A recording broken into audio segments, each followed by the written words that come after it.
So Minecraft just released a new snapshot, and yes, I'm bald. It's because of the subathon. I'm so used to being able to zoom. I have to look down to zoom. This one's all focused on a bunch of desert features, and they look awesome. There's a bunch of new desert grass. This is the short version, and this is the tall version, which finally nice to be taller than something tall. You can bone meal the tall one to get short grass around it in any of the 4 blocks. You can bone meal a short one to make a tall one to then get more short grass. So it kind of chains out. I cannot wait for this. This is going to be very cool. You can place it on anything that you can place dead bushes on right now. So you can have some really nice visuals here. And it works in both composters as well as a fuel in furnaces. So it kind of does everything. Another addition is that sheep will eat this new dry grass to regrow their wool. So you can finally have sheep in a desert setting without having to put a grass patch underneath them. Just none of these are willing to do it right now. Quick, let me show this for the video. Oh, there you go. There's one regrown. And it obviously consumes the dry, tall grass as well. There's also the new Cactus Flower. You don't get if you break it in creative, but a cactus has a chance of growing this. Oh, the sound of that is really interesting. A cactus has a chance of growing this whenever it grows. So let's set up the game rule random tick speed to really high and watch these all grow potentially. So you can see it can grow on the 3rd or 4th block option, and it is a % chance every time, so you won't always get it. And they craft down into pink dye, which is very nice. And Mojang made this so that it's not going to affect cactus farms. As for a flower to spawn, it needs every block adjacent to it to be open. So you can't, so they won't spawn in and break your farms, but you also just can't passively farm pink and green dye at the same time. You can also place the cactus flower on any solid block that has a middle support.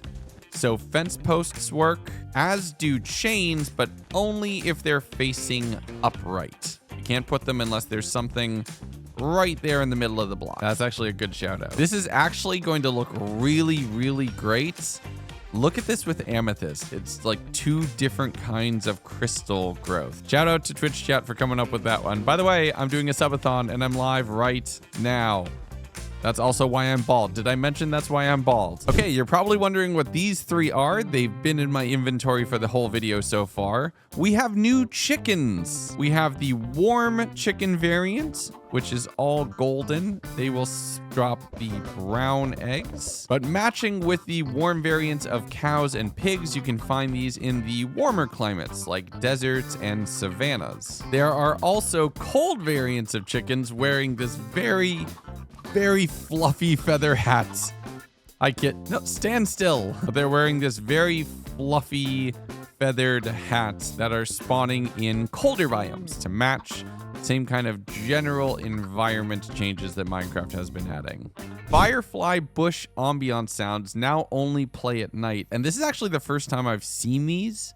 I love the particles in the atmosphere that this adds with the crickets and everything. This is so nice. I can't wait to add these into some builds. Probably the biggest change, and one of the biggest changes to farming in general in a long time, is that now any loaded chunk can get random ticks. Before, random ticks only happened within 8 chunks of the player. So if I were to head a few chunks back this way, here, we can zoom in the old-fashioned way here, and we could just pull back as hard as we could. Once we were more than 8 chunks away, that bamboo would never grow. You could only have farms chunk-loaded if they were farms that didn't rely on random ticks. But now, any chunk that's loaded can get random ticks. So even with just as much as an ender pearl, you can have automated bamboo farms and crop farms and sheep farms completely automated, completely away from the base. This is massive. Yo, I love terrain like this. I can't believe I found it. Here's the seed if you want this, as well as the coordinates. There you go. But this is just the big things in this snapshot. There was a bunch of small other technical changes that I'm not going to get into because I am subathoning.